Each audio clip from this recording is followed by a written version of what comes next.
Au départ, le livre, il s'occupe d'un problème bien balisé, à savoir la liste de nos impasses actuelles. Alors, il n'y a qu'à se baisser, il y en a toute une série. Euh, il n'y a aucune originalité dans le bouquin par rapport à cette liste. Une impasse démocratique, une impasse économique, une impasse sociale, une impasse environnementale, une impasse institutionnelle, une impasse maintenant géostratégique, etc. Donc la liste est longue, elle est classique, mais le but étant de qualifier politiquement ces impasses. J'ai parlé d'une liste, mais le concept de liste, ça met les choses à égalité, en fait, c'est relativement informe. Et je pense que cette liste n'est pas qu'une liste, qu'elle n'est pas informe et qu'elle est structurée, qu'elle a une logique. Cette logique, c'est que l'impasse démocratique préempte les autres et qu'il y aurait des problèmes environnementaux, sociaux, économiques, écologiques, etc., qui ne seraient pas des impasses s'il n'y avait pas une impasse démocratique en amont, qui les verrouillait. Une impasse démocratique. Mais encore faut-il clarifier ce qu'on entend par ce que c'est qu'un processus démocratique normal avant de dire que c'est rouillé. Un processus démocratique, à mon sens, mais je ne suis pas le seul, a deux aspects. Un aspect institutionnel, un aspect social. Les deux sont liés. L'aspect institutionnel, c'est le fait que les grands arbitrages collectifs sur les institutions publiques sont opérés par la majorité de la population, quelle que soit la technique. Il y a un enjeu social à cette manière de procéder. L'enjeu social, c'est que les plus faibles dans la société sont renforcés institutionnellement grâce au fait que ce soit la majorité de la population qui réalise les grands arbitrages. S'il n'y avait pas cette majorité de la population, eh bien, on attendrait indéfiniment que les institutions viennent renforcer ceux qui sont les plus faibles socialement, et pourtant majoritaires dans n'importe quelle société. Donc ces deux aspects sont liés, en fait. Par exemple, la loi de la majorité n'a pas de sens si ce n'était pas pour renforcer socialement ceux qui sont majoritaires mais faibles socialement. Voilà. Donc il y a un lien logique entre les deux. Donc un processus démocratique, c'est la majorité de la population qui arrive à arbitrer les grandes orientations et les institutions publiques qui se mettent avec un objectif de renforcer socialement ceux qui, par leur propre situation sociale, sont plus faibles que d'autres. On peut se demander pourquoi diable les processus démocratiques qui fonctionnaient cas un cas jusqu'alors se sont radicalement grippés, alors qu'on continue d'avoir des institutions électorales, enfin tout l'appareillage institutionnel classique des processus représentatifs plus ou moins démocratisés qu'on connaît, tout reste en place, et pourtant les processus démocratiques sont grippés. Alors pourquoi ? Eh bien, ça c'est sans doute une des thèses les plus singulières du livre. Je ne suis pas le seul à le dire, mais c'est quand même relativement rare à le souligner.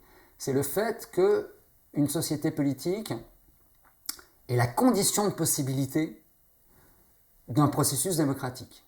Il n'y a pas de processus démocratique dans une société qui n'est pas pleinement politique. Alors, pour que ce que je viens de dire fasse sens, encore faut-il avoir une définition de la politique qui corresponde à cette affirmation. Et il se trouve que si je le dis, c'est parce que effectivement j'ai une définition restreinte et relativement technique de la politique.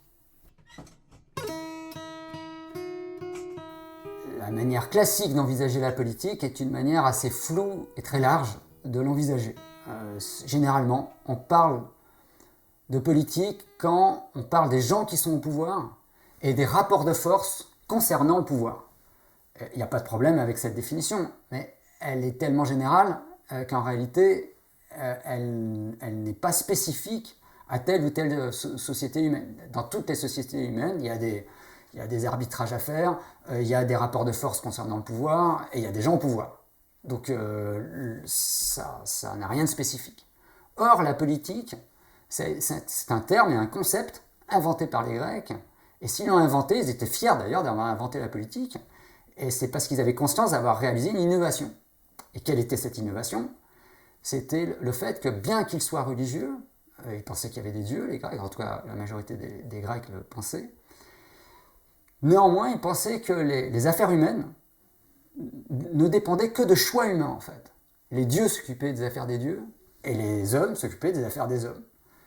Du fait que les hommes s'occupaient des affaires des hommes, se posaient les questions de alors comment nous allons arbitrer les choix collectifs si ça dépend que de notre volonté commune en fait. Et c'est fort de cette affirmation qu'ils ont commencé à adapter leurs institutions à cette affirmation. Et de fait, c'est ce qu'ils ont fait dans les cités grecques antiques. Ils ont organisé leur institution collective de telle sorte que les choix restent ouverts, contingents, on pouvait en débattre, on pouvait les arbitrer de manière publique, etc. Parce que ces choix-là n'étaient pas préemptés par des considérations religieuses, traditionnelles, etc. Du coup, quand on a cette définition restreinte, eh ben, ce qu'on constate, c'est que la majorité des sociétés humaines dans l'histoire ne sont pas politiques, et qu'une toute petite minorité de sociétés humaines ont été politiques, dont les nôtres. Alors comme c'est la position des sociétés occidentales récentes, on a l'impression qu'on a naturalisé cet état de fait. On se dit, bah oui, c'est juste normal en fait que les gens débattent des grands choix et qu'on ait chacun notre avis sur la meilleure manière de procéder, etc. Bah non, ça ne pousse pas sur les arbres, ce genre de considération. Et c'est par un effet de sillon qui nous est propre, qui fait que nous avons politisé nos sociétés et que du coup, ça nous paraît normal que les grandes orientations soient des choix ouverts et qu'on puisse en débattre et qu'on puisse les arbitrer. Mais c'est cette situation qui, de décennie en décennie, depuis 4 ou 5 décennies, est en train de disparaître sous nos yeux. Et donc, à un moment donné, il faut réfléchir sur cette situation, la qualifier et se demander pourquoi diable une société qui n'est pas redevenue traditionnelle ou religieuse, au contraire, se met à être bloquée politiquement et se met à se dépolitiser. La thèse principale du livre, à l'origine, elle paraît d'une grande banalité, et je l'avoue, elle n'est pas très attirante comme thèse. C'est celle que si les sociétés occidentales se sont politisées, puisque la politique ça ne pousse pas sur les arbres, ça ne vient pas du fait que ça soit une société humaine. Il n'y a que dans les sociétés humaines qu'il peut y avoir la politique, mais toutes les sociétés humaines ne sont pas politiques, puisque c'est même l'inverse. Et même nous-mêmes, nous sommes de nouveau dépolitisés. Donc c'est quelque chose de fragile. Et il y a 2 formes politiques connues dans l'histoire. La cité et l'État. Et l'État, c'est pareil, on semble... Enfin, ça semble... Quand on dit l'État, ça semble clair de à quoi s'adresse ce concept. En fait, c'est pas si évident. La définition de l'État, enfin la définition spontanée de l'État, c'est un assemblage administratif un peu gris, un peu kafkaïen, et qui préempte les moyens de contrainte générale sur la société, le monopole de la violence légitime. Ça, c'est Max Weber, le sociologue allemand, qui avait concocté cette manière de présenter les choses. On oublie généralement le terme de légitime. Dans le monopole de la violence légitime, on ne retient que monopole de la violence. Donc il avait quand même fait un petit effort, Max Weber, à souligner la spécificité d'un État, dans le sens où c'était le monopole de la violence légitime.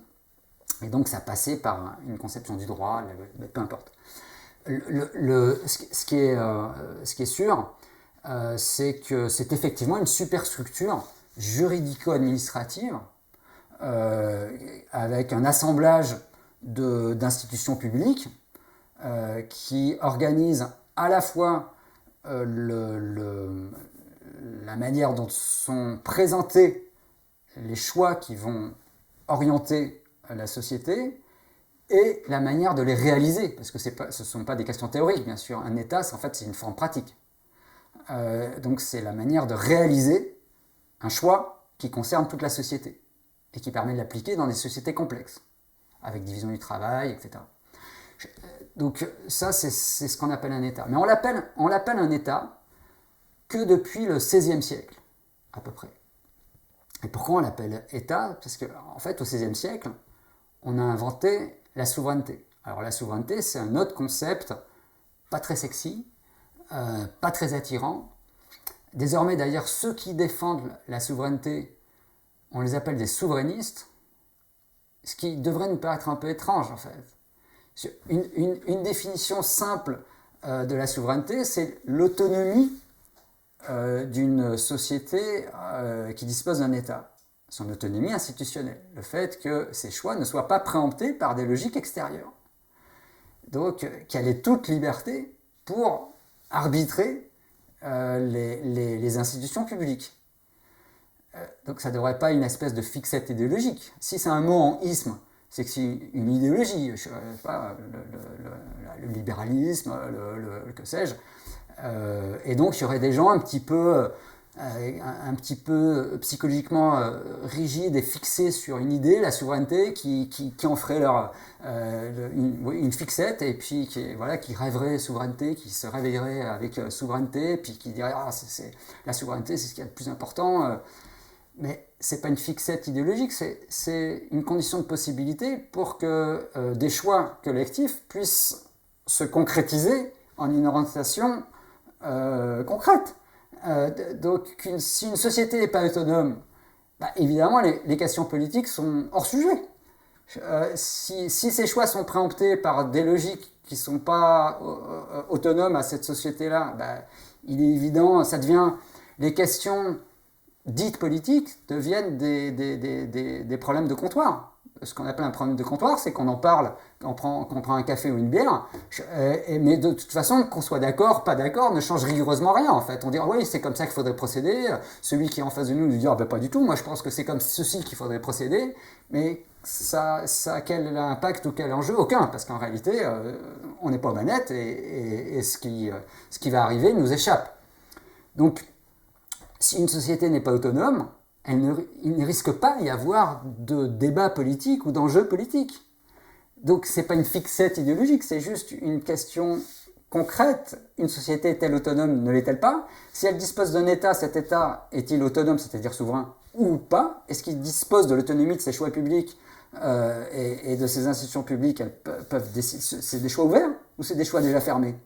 Si c'est des choix ouverts, elle est autonome, donc son État est souverain. Si ces choix sont fermés, il n'est pas autonome, il n'est pas souverain, et dans ce cas-là, les questions politiques sont hors sujet. Donc, deux formes politiques connues, la cité, l'État. Il y en aurait d'autres imaginables, en tout cas peut-être, mais on n'en a expérimenté aucune autre. Donc, ces deux formes-là ont elles-mêmes des conditions de possibilité. Pour qu'une cité puisse être une forme politique, il faut qu'elle soit autonome. Pour qu'un État puisse être une forme politique, il faut que ce soit un État souverain, c'est-à-dire autonome. Si on a juste une définition grise de l'État, une superstructure administrative et juridique, le monopole de la violence légitime, etc., il a beau ne pas être autonome, ne pas être souverain, ça continue d'être une superstructure administrative, juridico, qui a le monopole de la violence, etc. Rien ne change de ce point de vue-là. Et effectivement, rien ne change de ce point de vue-là, l'État est toujours là. C'est-à-dire qu'on a voulu le dépasser en trouvant des formules qui soient différentes de l'État souverain pour se débarrasser du côté kafkaïen et peut-être menaçant que pouvait avoir l'État souverain, qu'on associait vaguement au totalitarisme ou à la guerre ou des choses comme ça. Et qu'est-ce qu'on a comme résultat ? On a toujours une superstructure administrative et juridique, le monopole de la contrainte, on a toujours des guerres, on a toujours tout ce qui nous effrayait dans l'État, mais on n'en a plus aucun des avantages, ni aucune de ses spécificités, puisque la spécificité de l'État, et c'est pourquoi on l'appelait l'État, c'est parce qu'il était souverain. Et à partir du XVIe siècle, l'État était souverain. C'est pour ça qu'on l'appelle un État. Et ça a disparu. Mais on a toujours ce qu'on reprochait à l'État. Si tu veux, c'est la double peine, en fait. On a la double peine. La souveraineté n'est pas à proprement parler la clé de voûte de la structure logique du livre. Elle en est plus une condition d'intelligibilité. Si on n'est pas au clair sur cette question de la souveraineté, on ne pourra pas ni comprendre ni être d'accord avec la suite du constat et des pistes proposées. La deuxième partie du livre est une analyse historico-politique du trajet des sociétés occidentales, de leur effet de sentier. Je fais un retour sur la manière dont se sont politisées sous une nouvelle forme les sociétés occidentales, pas parce qu'elles sont occidentales, mais tout simplement parce que le hasard a fait que l'État souverain est né, pour des raisons diverses, et mal élucidées, en Occident. Et après, du coup, de fait, cette forme s'est généralisée après bien au-delà de l'Occident, mais sa matrice historique est un Occident. Mais il est intéressant de se pencher sur le processus, la manière dont ça s'est politisé, parce que ce n'était pas un objectif. Les gens qui ont progressivement bâti la souveraineté, c'était des monarchies, hein, donc le but n'était pas de créer des conditions de possibilité au processus démocratique, et de loin s'en faut, etc., etc. Donc c'est pas une téléologie, c'est-à-dire que ça aurait pu tourner autrement, d'ailleurs de fait ça a tourné autrement, donc il n'y a pas une espèce de flèche de l'histoire qui guiderait tout ça. Bon. Mais il n'en reste pas moins que c'est arrivé. Et que donc ça correspond à une logique qu'il s'agit de décrire, puisque là, c'est l'inverse qui est en train de se dérouler sous nos yeux. Et donc si on veut comprendre l'inverse, encore faut-il comprendre comment ça s'est passé à l'endroit, en fait. Donc il y a un retour historique qui tente de clarifier cette logique à la fois institutionnelle, politique et logique. Après cette analyse historique de la politisation de la forme État, je me penche sur la logique de l'État social. Donc là, c'est moins de la longue durée, c'est plus de l'histoire récente, l'histoire de l'État social d'après-guerre, hein, qu'on a trouvé dans beaucoup de pays. L'État social étant, à mon sens, la forme la plus aboutie de la politisation de la société sous une forme moderne. Puisque jusqu'à la Seconde Guerre mondiale, les sociétés qui s'étaient politisées conservaient l'économie, ce qu'on appelle l'économie, tous les choix de production et d'échange, la monnaie, la finance, etc., étaient quasi en dehors des processus politiques, avec une définition restreinte de la politique. C'est-à-dire qu'en réalité, ce n'étaient pas vraiment des choix ouverts. Ces choix-là étaient préemptés par une petite élite, généralement au sein du ministère des Finances ou des banques centrales, et équivalents, et ces choix-là étaient toujours les mêmes choix. Et ça ne bougeait pas, quelle que soit une majorité électorale qui change, en réalité, ces grands choix ne changeaient jamais. Et à partir de la Seconde Guerre mondiale, eh bien, ça change en réalité. Les politiques économiques deviennent de véritables politiques économiques, dans le sens de la définition restreinte de la politique, à savoir des choix publics, ouverts, modifiables, sur lesquels on puisse influer politiquement. Et cette manière de faire, ayant ouvert les choix économiques et sociaux à la politique, les sociétés modernes devenaient pleinement politiques. Et ouvraient d'ailleurs un espace démocratique très imparfait, mais avec des effets tout à fait substantiels, puisque la majorité des conquêtes sociales, en réalité, datent de cette époque, sur une période assez restreinte. Ça voulait dire qu'on avait débloqué quelque chose d'important, parce que les périodes précédentes ne manquaient pas de lutte sociale, avec des gens même encore plus courageux que dans les années 50, 60 et 70, plus courageux dans le sens où en réalité ils avaient une lutte physique par rapport aux forces armées ou aux forces des directions d'entreprise qu'ils affrontaient, etc. Et ça allait jusqu'à des pertes humaines substantielles, hein, donc à une époque où les conflits étaient infiniment plus durs. Et qu'est-ce que ça produisait comme conquête sociale? Quasiment rien. Donc il y a bien eu un déblocage général de ces questions-là, sinon pourquoi les mêmes causes se mettent à produire des effets différents? Donc à partir de l'après-guerre, les mêmes causes des luttes sociales à diverses échelles, hein, à échelle syndicale, à échelle locale, à échelle nationale, à échelle politique, se mettent à produire des effets de conquête sociale absolument majeurs. Pourquoi? Par quel miracle? Donc j'essaye de spécifier ce changement et de voir que c'est précisément cet espace de possibilité qui s'est agi de reverrouiller et d'en enlever les conditions de possibilité institutionnelles et logiques. La dernière partie de cette deuxième partie sur ce retour historique, c'est de dire, oui, ok, très bien, il y a eu cet effet. Avant la grande dégringolade des 5 dernières décennies, il y a eu un effet de progrès social et démocratique indubitable, puisque les deux sont liés. Hein. Là, c'est pareil, les gens avaient de plus en plus la possibilité d'orienter les grands choix collectifs, et les institutions, comme la sécurité sociale, par exemple, se mettaient à renforcer socialement les gens qui n'avaient que pour force sociale que leur salaire, en fait. Voilà. Donc, il y avait bien une démocratisation de la société, toute partielle qu'elle fût, et toute imparfaite. Mais si ça a disparu, comment ça se fait en fait? Comment une chose si importante a pu être démantelée sans bruit, Eh bien, donc la dernière thèse du bouquin, c'est que cet état social n'avait pas été démocratisé. Et qu'en réalité, il s'agit de comprendre comment une telle chose massive ait pu arriver alors même que ce n'était pas une demande spécifique des luttes sociales, des forces syndicales et même des partis politiques. C'est arrivé par une mutation de la haute fonction publique de l'Angleterre, de la France, des États-Unis, etc. Roosevelt, l'équivalent en Angleterre, les forces du CNR en France, et puis après l'espèce d'étrange binôme entre le gaullisme et le Parti communiste français dans l'après-guerre.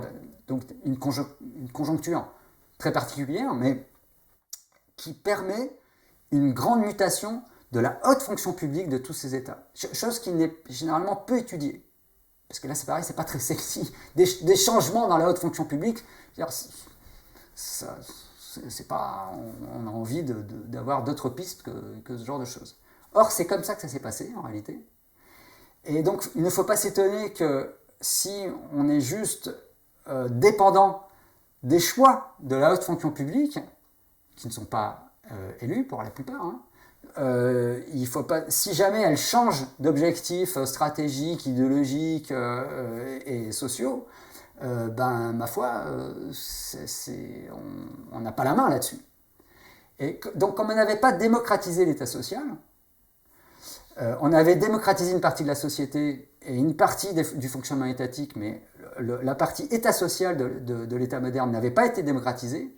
Eh bien, quand il s'est démocratisé, dédémocratisé, je veux dire, pardon, eh bien, d'abord, on ne l'a pas vu sur le radar, et d'autre part, on n'a eu aucun moyen de répondre à cette menace, étant donné qu'on ne l'avait jamais mis sur notre radar.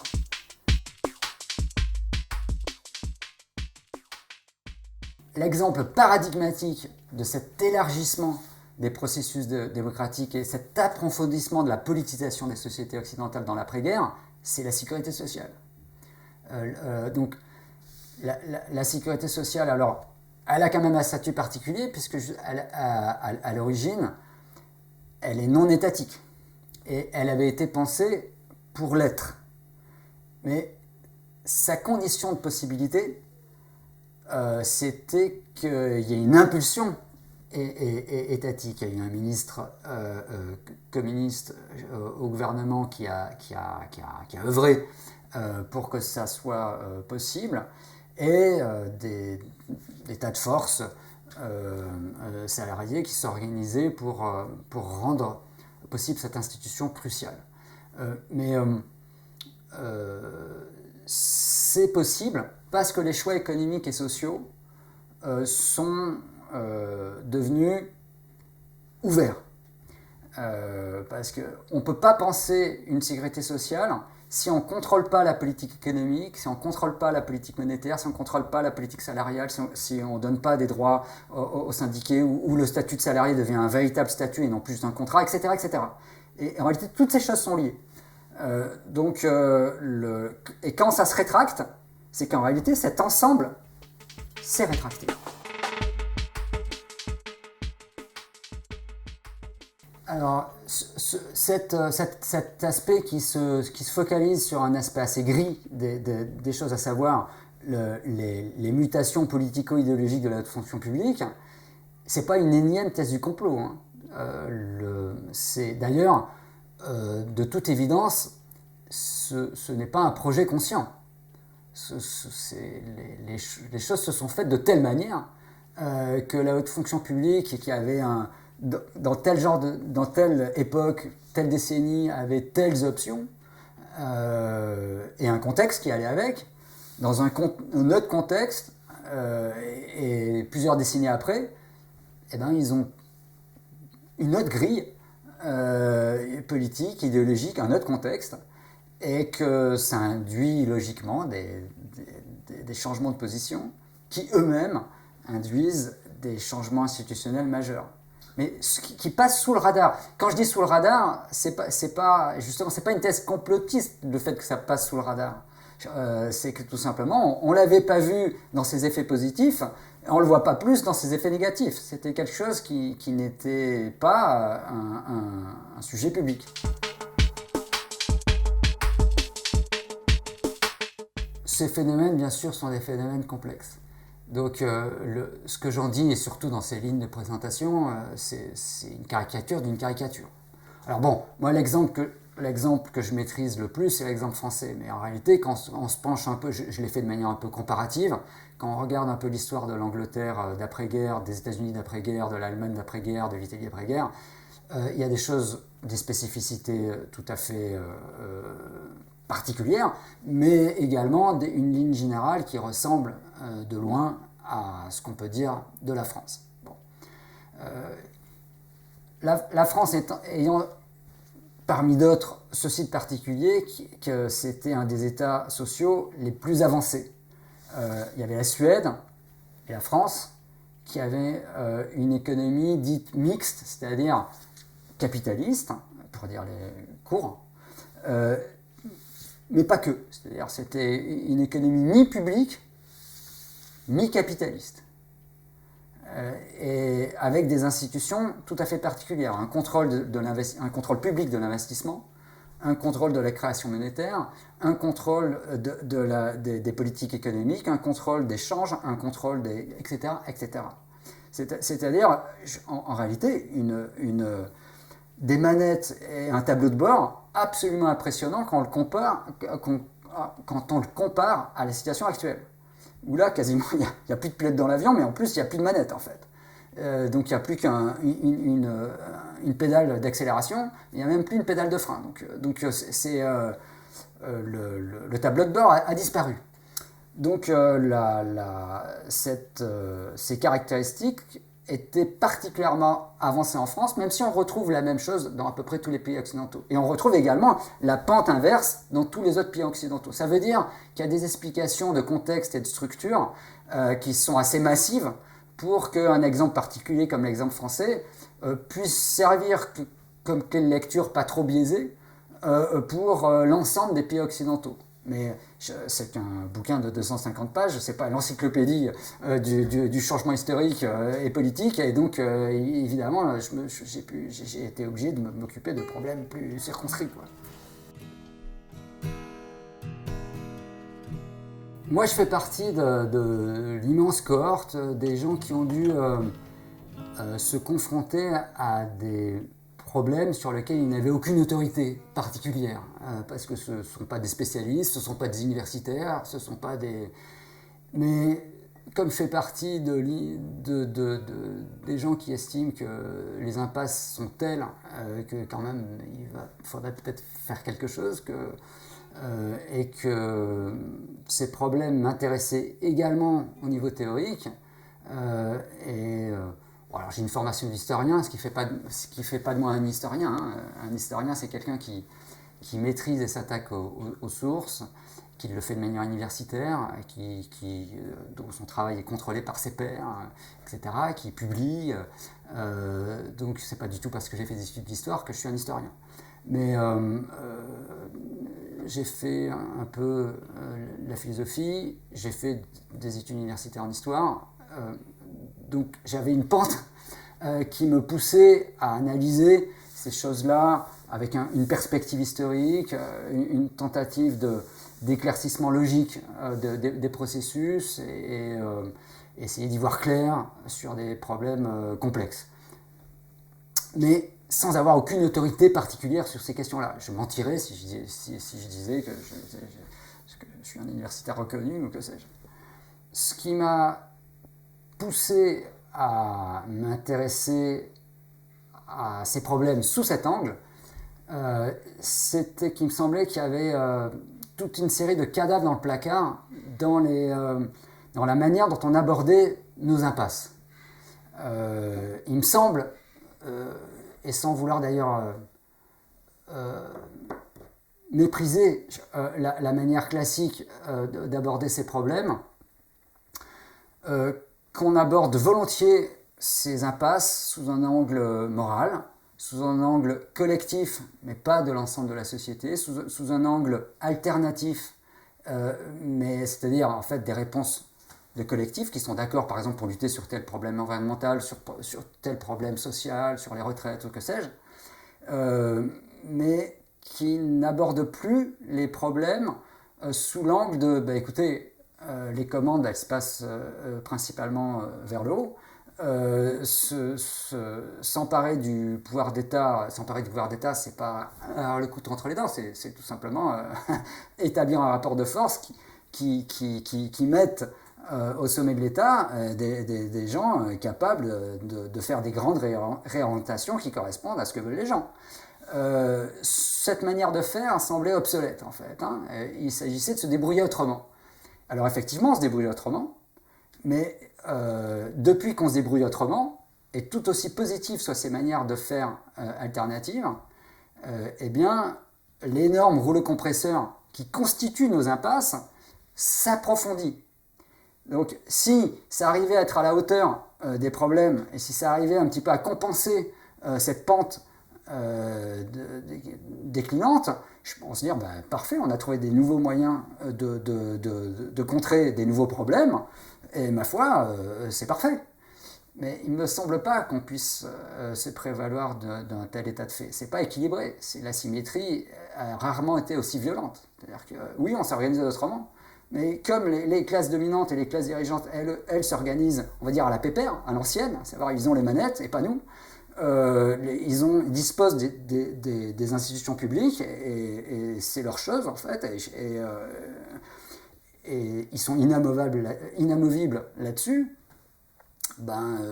Pourquoi on leur laisserait l'intégralité du terrain en fait? Je ne vois pas la raison. Et quand j'ai commencé à chercher les raisons de ce pourquoi on leur laissait l'intégralité du terrain, je me suis heurté à un problème vis-à-vis de l'État, un problème vis-à-vis de la souveraineté, un problème vis-à-vis des conditions de possibilité de la politique, un problème vis-à-vis des conditions de possibilité des processus démocratiques.